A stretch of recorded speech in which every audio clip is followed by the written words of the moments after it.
Welcome, everyone. I am John Ryan, and we apologize for the technical difficulty. We couldn't get the introductory video working functionally, but we're going to be working functionally to give you the best trio of MLB plays on the card for Tuesday, May the 10th, 2022. I am your host, John Ryan. I'm joined by Kevin Thomas, who is about to hit me over the head with a baseball bat, the way it looks, because we're 10 minutes late on the start of the show. But I already apologize for that. So let's move on from it, Kevin. There's no need to get, testy with me here. Dr. Chuck, welcome to the show. Before we get started, tell me what's going on with you and your sports betting life and sportsmemo.com. We are, we're still cruising along. We have our Tuesday MLB package up, also have NBA props in there. Yesterday was one of those just days where, it was as the Seinfeld meme goes, it was very even Steven. I gave out 4 ideas on this show yesterday, 2 and 2, gave out 8 plays, 4 and 4, gave out 2 NBA props, 1 and 1. It was one of those weird days where it's everything, something went up, something went down, but we're looking to get a little more in the black today than yesterday and pounce on some plays. We are, as the show is airing, we are 1-0 on the day. As John recommended yesterday, buy my all access package. I have constant plays going, and we really loved that under in that early game, and even bought it down to 3 for plus money. Got a plus money winner on that under first 5. So let's see if we can keep that going all day. Sounds good to me. Kevin Thomas, it looks like you might be just like a Phillies fan by chance.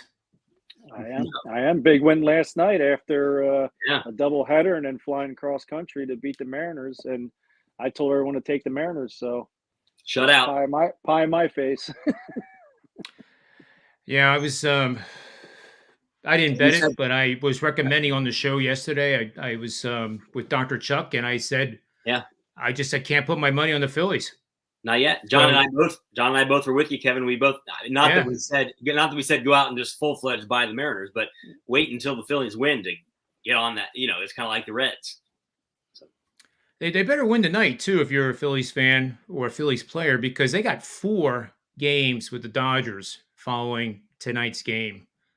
I don't know about you. I wouldn't want to be playing the Dodgers, but we have 3 games to go over. Kevin Thomas, I want you to tell everybody what's going on with you over at sportsmemo.com before we get started.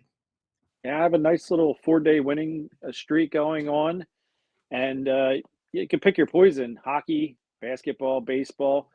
You can get each one of those. I have a play for each one of those. Or you can get all 3 of them. That's probably the best deal I have going right now, where you can get all 3, my trifecta, my top NBA, top hockey, and my MLB dog of the day.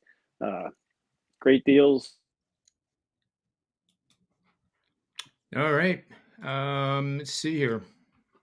And I mean,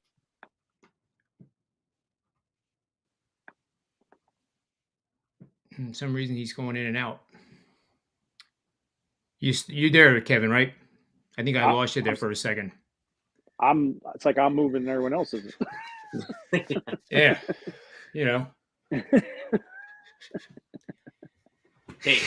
Take. All right.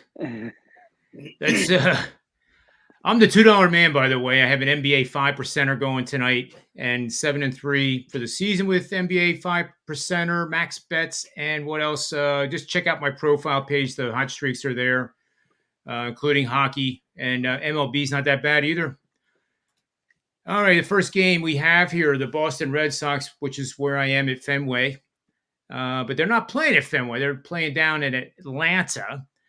And the Braves are struggling to try to get up to 500. Kyle Wright is a mystery to me. I don't know enough about this guy. I don't have enough data, really, to make a good evaluation of him. But he is 3-1 with a 1.74 ERA. The Red Sox are in that American League East. And, when you're in the American League East in the last 20 decades, you get beat up pretty good having to play each other all those number of games. So it's probably a welcome relief that Boston gets to go to the road and play the Atlanta Braves in the NL East. By the way, NL East foes, the Boston Red Sox are 16-4 against the National League East for what that's worth over the last 3 seasons. They're fifth in the AL East, but don't make any don't draw any conclusions with that because they could be a division leader in just about any other division in baseball. So let's start with Kevin Thomas and see what he has to say. I bet being a Phillies fan, he's probably going to be on Boston because Philly fans just don't like the chop at all. Well, hey, this Braves team, when they lost Freeman, they lost a little bit of their heart and soul there. They got Acuna back, which is always nice, but they got a kid named Kyle Wright who might be their best pitcher, and he's starting today. 37 innings or 31 innings, 37 strikeouts already. That's not too shabby for a first-year kid. And then we're going to look over at the Red Sox. They got one win in May, and they averaged one run their last 4 games. And you're talking about the Red Sox. We're talking about the American League East. These guys are always known for hitting. They got maybe 3 or 4 guys that they can count on every night. The bottom of the lineup is horrible. I think the Braves can pitch around them. But then we're going to look over at the Red Sox. They got that Whitlock kid going. He might actually be better than Kyle. I mean, he does pitch in the tougher division and stuff. But he's got like 29 strikeouts and 21 innings. This is going to be a great pitching matchup. If you like pitching and not really caring about the hitting, the Braves have been on and off with their hitting the past couple of weeks too. You get 9 runs, 3 runs, 3 runs, 9 runs. I mean, you never know what you're going to get, but they're not going to put up 9 runs against Whitlock. So if I had to put a pick on this game, I'm going to go ahead and take the under 7. Yeah, and I think that is where I'm leaning too. I just want to, before I turn it over to Dr. Chuck, looking at Kyle Wright here, has a really good sinker, excellent change, and throws the curve at basically any point in the count. 33% of all his pitches are that curveball. And let's see, what else can I tell you here? His spin rates are pretty high. The curve has to be in the top 10 at 2,685 RPMs. And if he's throwing it as a 12-6, which means he's on top of the ball like this, and it generates that spin down, the top spin, and that's where you do get the most movement. So I imagine, if you're a right-handed batter, it's a nightmare trying to see that come out of his hand and then watch it just like literally just fall to the earth, like it was actually pushed to the earth. It's not even gravity; it's faster than that. So I think you're definitely right there. And then exit velocity for Garrett Whitlock is a little on the high side, 91.8, but he makes up for it with all the other statistics. He just knows how to get batters out. His K percentage is very good. Walk percentage, he walks 4.9% of the batters faced. So I agree with this. I think with the Boston Red Sox, it's hard to believe that they scored 1 run in any game ever, let alone as many as they have this year. Only Seattle's worse, and they have 5 shutouts on the year, which leads to majors. But the Red Sox are worse than the Cincinnati Reds, Dr. Chuck, in terms of wins in the month of May. The Red Sox only have 1. Cincinnati has 3 now, I think, right? 3 in a row. They beat the Milwaukee Brewers last night. I mean, they're on a roll. I think you should get the futures ticket out. But we're talking about this game, Dr. Chuck, so take it away and tell us where you think your best bet could be in this matchup. I've been ranting a lot on Twitter today about another team that has only 1 win in May, the Marlins, and Donnie Baseball's, team after they kind of forced him out in LA, and that pitching staff that, has 3 guys, like you said. There's 3 guys that don't pitch for the Marlins that could be the number 3 starter for the Reds today. But to this game, Kevin brings up unbelievable points. I love both these guys. And Kyle Wright is a guy, Eric Pauly and I, wax poetic about just how much we love this guy. His metrics are better than his newspaper numbers. And Garrett Whitlock is better in every way.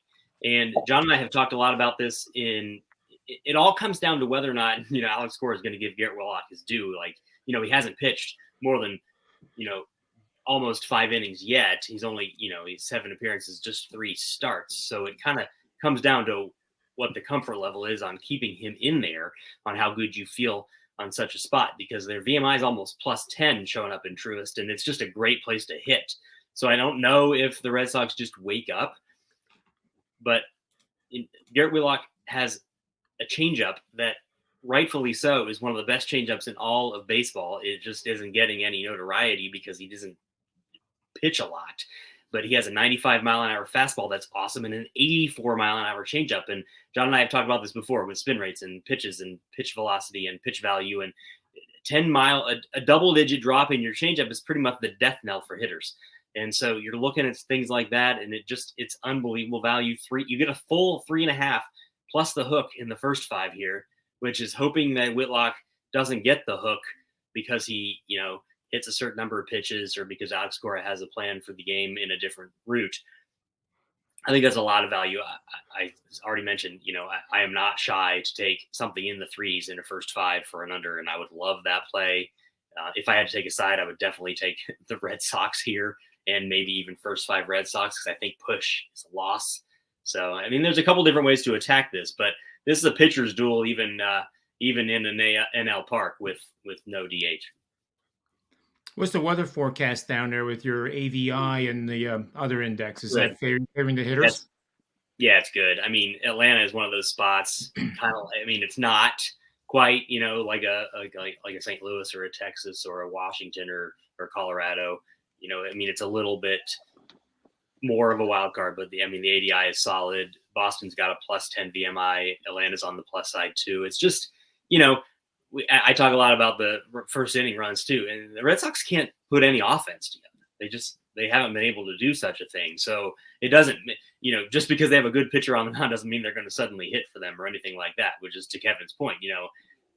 Kyle Wright is the better name, even though he's kind of an unknown. Doesn't mean anybody's going to hit. This might be a 1-2-1, 1-0 game. Yeah, I think so too. Let's move on to the next game here, which is the Houston Astros with the visiting the Minnesota Twins. The Twins are doing well. Both teams have the same identical record. Houston was under 500 about a month ago or 3 weeks ago maybe, and they have really turned it on. Dusty Baker, to his credit, with Altuve out, tinkered with the lineup, and he did play around. He got Chas McCormick in the leadoff spot, and he promptly hit a leadoff home run in it. And they've really, since that point, not that he's responsible for it, but since they, made those changes and Altuve's back now, they are hitting the ball pretty darn good, like the Houston Astros we expected. I didn't see the Twins coming out of the gate like this. So, if you look at the chart there, they have a lot of the arrows pointing to them for advantages. But keep in mind, we're only like 25 games through the regular season here, maybe 27, 28, depending on the team. So we're getting just to the edge of the analytical necessity for sample size to have any really strong meeting. But let's start with Dr. Chuck on this one and see who he thinks is the best bet opportunity in this matchup. Right off the bat, what I like is a lot of the clients that follow me and people, that have watched and followed and things, is I'm not, John brought this up last week. It kind of gives him hives to lay anything in the 150 or more range. And in baseball, you kind of have to sometimes. But the people on this show, we make a habit of not having to do such things. So Justin Verlander, yes, he has been injured, and yes, maybe he's not the same, but I don't know if that's accounted for in the market. And so as an Astro, as a road favorite, his average line is -200. And so we're looking at -140 here. Wow. So why is that the case? Why are we against Joe Ryan, who, if we thought people didn't know who Garrett Whitlock and Kyle Wright were, John brought up, I didn't see the Twins coming. Well, see, it's the Twins are a tricky case because I think last year was the aberration, and then they went out and got Carlos Correa, and they just pray. They go to bed, and every Twins organization worker and every Twins fan prays that Byron Buxton stays healthy every single night, and if they do, then they're a playoff team. I think last year was the aberration, and so if you were putting a gun to my head, I'm going to fade Ohtani, I'm going to fade Verlander, I'm going to fade Chris Sale, I'm going to fade Garrett Cole. There's too much value on those type of numbers when you get that. And why is the market begging you to take Verlander, who looks like he's completely rejuvenated at almost 40, and against a guy like Joe Ryan and a Twins team that what they remember is that they sucked last year? Well, that's a good point. Let's turn it over to Kevin Thomas and see if he has anything to add on to that rather blunt statement of fact. Yeah, I used to always fade Justin Verlander just because I hate that he's married to Kate Upton and she's so hot and That's fair. he's not. Is she pitching But today? Joe Ryan, if you don't know about him, but you collect baseball cards, getting a rookie autograph from his running for about $2.99. So that tells you what you need to know. He's 3-1. He's a stud. But I can't go against Verlander. 16 years in the league, and this Astros team has one loss this month. I'm not willing to lay the 1.5. I mean, if I had to take a bet, I guess I would lay the -145, even though I don't do that. But that's the only safe bet I see here. I see the Astros just because Altuve's back in the lineup, and this, like I said, one loss in May. This team's, they're always playoff bound, so I would take them. I have a question for both you guys. It actually has to do with a couple games today. I don't know if it's any of the ones that are on a card, but we're talking about laying big wood, -200. Last night, the Pittsburgh Pirates beat the Dodgers as -210 underdogs. And I did a little searching with my stuff, my database and that kind of stuff, and discovered that as soon as I can find it here, here we are. Teams that are at least 10 games over 500 at any point of the regular season, which the Dodgers are in this particular case, that lost their previous game installed as a -200 or greater favorite, scored 2 or fewer runs in that loss, and now are priced as 200 favorites again. They are 120 wins, 34 losses. $100 better has made 3,333. I kid you not. It's what came up. 4 threes. So that has to be good luck. And 76.45 on the -1.5 run line for 63% winners, making $8,822 for the $100 better over the last 20 seasons.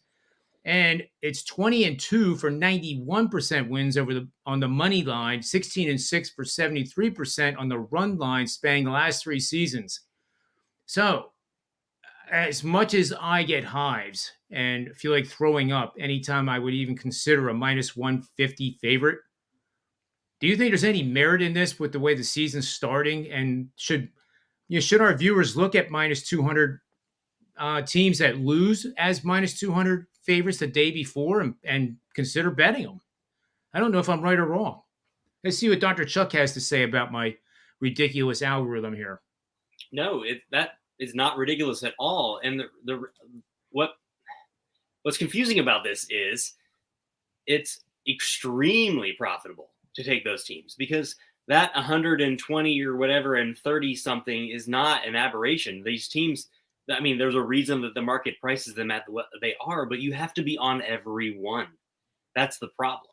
Is you can't, if you're gonna, you pop these numbers into the database and you get these ROIs that are massive, and then, like you said, the run line is $5,000 more lucrative than the money line. Yep. Because of the fact that you take a -210 and you're probably going to get maybe -105, depending on if they're home or away.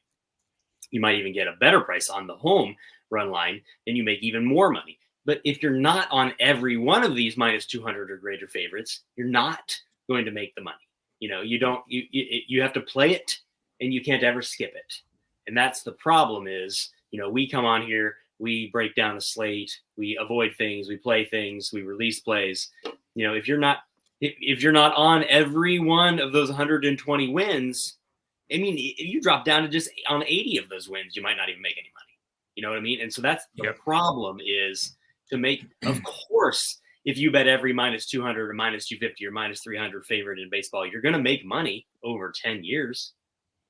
But if you miss any, you don't get to fall into that ROI category. So it's a dangerous proposition, which is why we talk about, giving you hives and things like that. But tonight you also get to fade Bryce Wilson. So, I mean, take into account that. Yeah, I mean, I'll take that all in, and I think what I should do, Dr. Chuck, is ponder this and actually go back into the database and dig around and see if I can get a -2.5 line result, which would reduce the money line even more, and see how these teams do. Because I actually don't know, but tell me if I'm wrong.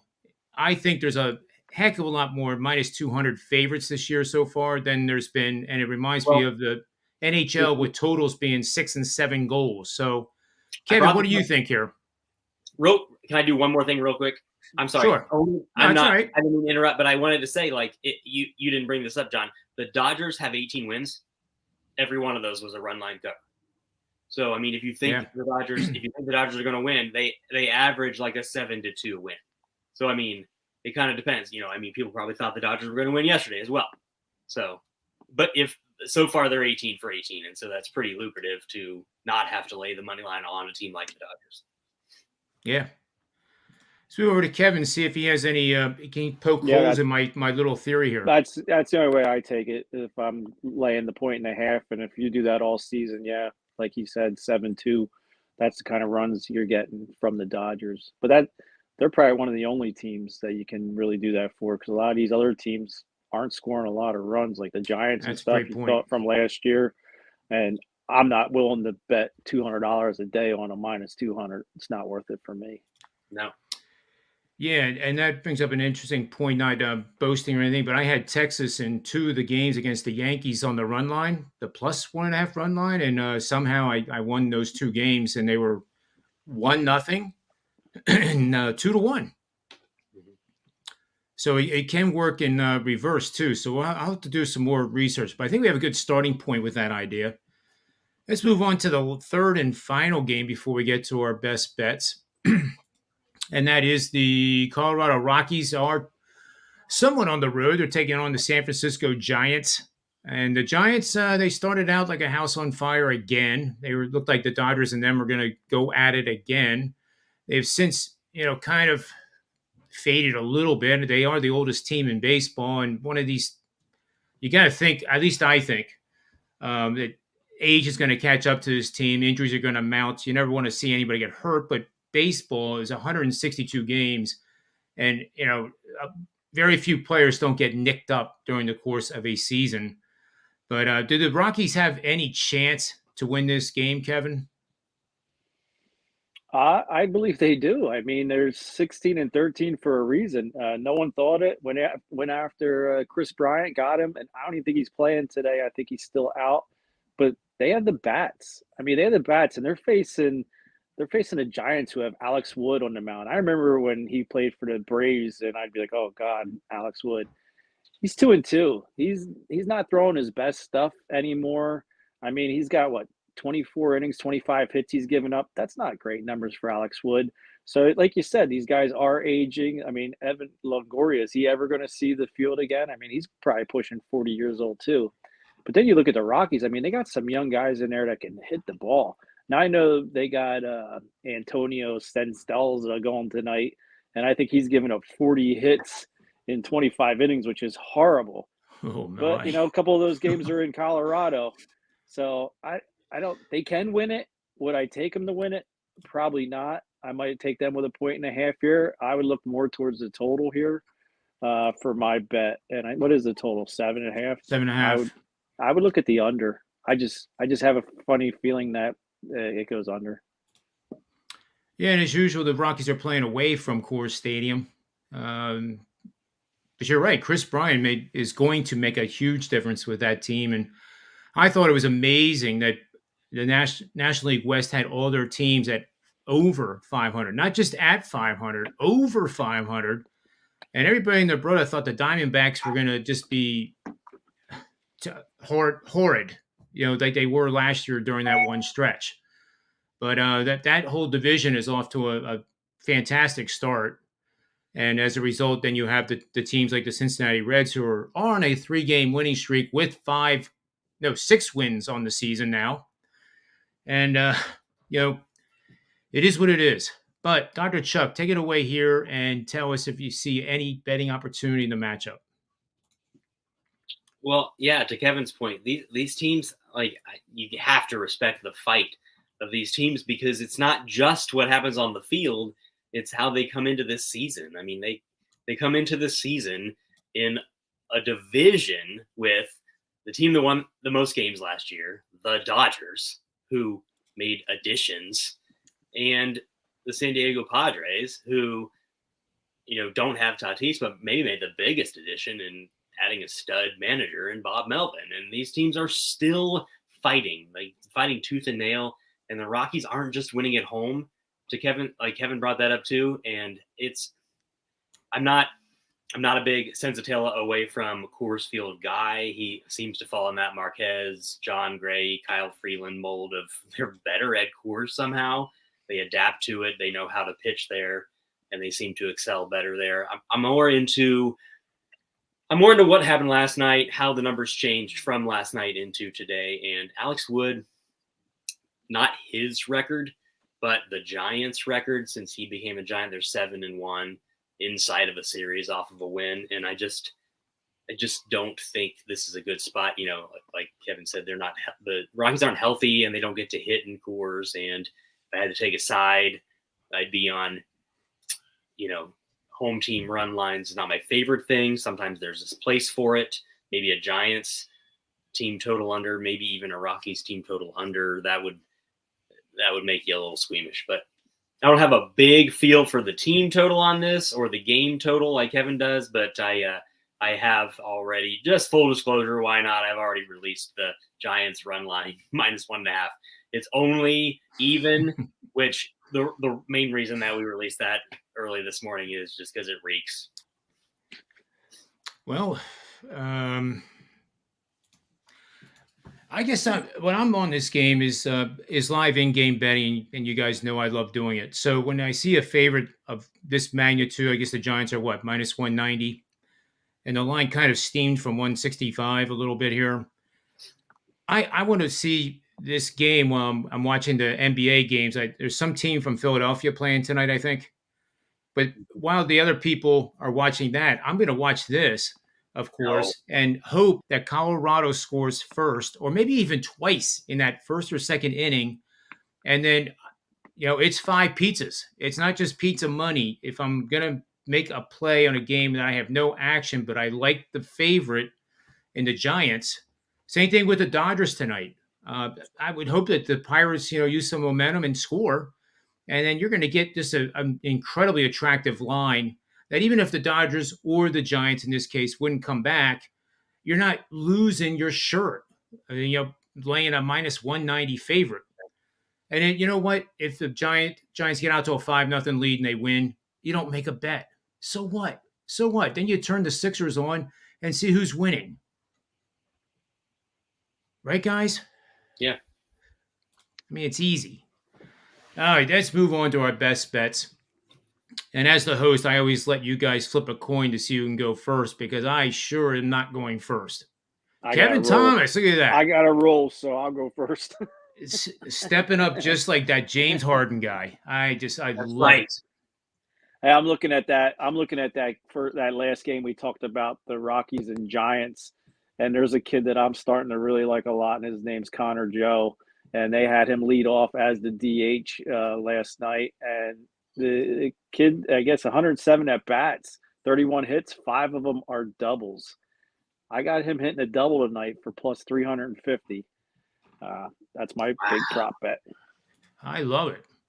I absolutely love that. And I think I'm going to tail that for real. I'm not kidding. That's not just for show purposes. I love that bet. That makes total sense to me. All right, Dr. Chuck, what do you have for us? That is fantastic. It is, isn't it? I would curse there. That was more than just fantastic. But that is fantastic. I am making my best bet the Ski Profit play of the day. I'm certain he is on Luis Severino, and for no reason. It has nothing to do with Anthony Rizzo or Aaron Judge or Giancarlo Stanton or Aaron Boone or the fact they're playing in a Little League park. It has everything to do with Yusei Kikuchi. He's on the mound, which means Ski Profit's fading him. I am not necessarily fading him, but I am taking the under. I got 7.5. I put that out this morning. Hopefully you can still get that 7.5. If you can get 7, it's still good. The wind is blowing in the Bronx tonight. Severino and Kikuchi both have an advantage over the hitters. The VMI for both is over -4. The ADI is a day high, and you can read all that stuff if you have my plays already. but it's going to go under. I have this as like a 3-2 ceiling. Avoid those extra innings. Kikuchi and the Yankees faced off last week, and he got the best of them. I have a feeling he doesn't, but I'm not taking the Yankees per se. But I think this is a every run matters to death type game all the way to the end, and the winner prevails, like 3-2, and a 4-3 ceiling still gets us to cover. So I think we lost Kevin, obviously. Hopefully there's no storm where he is. yeah. But the weather, I know, or at least I heard in southeastern Pennsylvania is like Santa Barbara is out in California. It's really just absolutely perfect. Low humidity and low 70s. So maybe I bet you he probably went to attend a sporting event by chance. There you go. So my best bet, Dr. Chuck, is on the Red Sox. And I know I'm catching a falling knife here, but sooner or later, these teams that are good, that are in good divisions like the Red Sox are, do get the act together. And a lot of times it takes going on the road and getting away from the local press and the local media constantly telling you how bad you are. And they're really not bad, but that's how it is in the days we live in. It was just as bad when Mickey Mantle played. It's just it wasn't much of it as there is now. But Boston's 9-1, making 10.3 units per unit wager when facing an elite starting pitcher sporting a whip of 1.25 or lower in games played over the last 2 seasons. They're also 10-2 on the money line, making 12.5 units per unit wagered when facing an opponent with an on-base percentage of not more than 325 in games played over the last 3 seasons. And lastly, 43-23, making 18 units per unit wagered following a game in which their bullpen did not allow an earned run. Now, not many teams could even say they have a bullpen that didn't allow an earned run. So I think that's positive momentum for Boston. And Atlanta's still trying to find their way. Like Kevin said, Freeman's not there anymore, and it's showing. There's no other explanation for it. It's like when the Sixers play without Embiid. They don't look the same for some reason. I mean, what could it be? Anyway, that is my best bet, Boston. And I actually like them first 5. I actually like the team total a little bit too. Those would be 2 prop bet, pizza bet money type of wagers, but Boston full game on the money line. So, Dr. Chuck, any final thoughts? Anything you want to tell the listeners about SportsMemo.com and anything you have going on that's not NBA related? No, just we still have our MLB package up today. To your best bet, love it. I love the value of it just in general. It's a thing. How do you quantify something that, like Kevin brought it up first, you brought it up second. Matt Olson has better numbers than Freddie Freeman in almost every category, and the team's losing. It just makes you that it's kind of like how do you describe the addition of someone that's better with the loss of someone that was the team leader? And I think you're seeing it on the field. And so it's so interesting. And I think this is a perfect spot to back a team that somehow only has 10 wins that maybe I predicted to win the division. So, I love your play there. And, I have a lot of plays left on the day, as well as the fact that, the process is probably going to put up a 50 piece. So, well, to conclude, I'm the $2 guy, one of 2 guys over at SportsMemo.com. I had a slide that had everybody on it. I believe Don Buster is the other one, and I apologize for not knowing the third, but it's easy to go over to SportsMemo.com and see who the 3 are. You can get all 3 of our best bets for today for a total of $5 in total. That's all 3 of us, $5. And one of the guys is me, and I have a 5% max bet in the NBA that I think is going to win by double the spread. And the analytics and my predictive models are just all over it. I'm 7-3, 70% with these types of bets. And I feel like I've read that card pretty well. And other than you and Buster, it is R&R, 5-unit WNBA play. So there you go. You get 3 different sports. How about that? And not in the same sport, and you don't have to worry about one being on one team and the other being on the other team. Better yet, that's a good card, dude. The WNBA 5%er, that's probably stronger than mine. So anyway, that'll conclude today's full count show. Apologize for not having the beautiful music and video that intro and outro our show, but we will have it up and running tomorrow again. I believe Joe D'Amico is the host tomorrow. I'm the host Thursday. And until then, remember 2 things. Remember to bet with your head, not over it. And may all the wins be yours.